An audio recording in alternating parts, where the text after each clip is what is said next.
Guys, demo, ito ginawa natin, Innova XE. Nilagyan namin siya ng projector and assembly.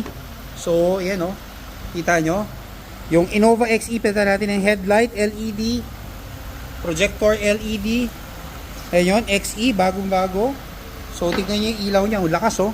So, ito yung headlight niya, ito yung projector, pinata natin siya. Yung mga may Innova XE, ito yung sinetup natin. Kusina, nilagyan natin, rubber hood lining, black garnish set, araterno, rain visor.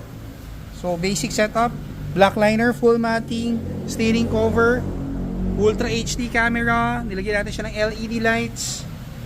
Ito yon, mud guard, nilagyan natin for the Innova. So full matting, LED lahat. So yan, naka full LED na siya. So send us a message, check our video sa YouTube, JC Garage. Ito XE yan, naka mags 2024 XE. Tingnan nyo yung headlight and fog light, nilagyan namin siya.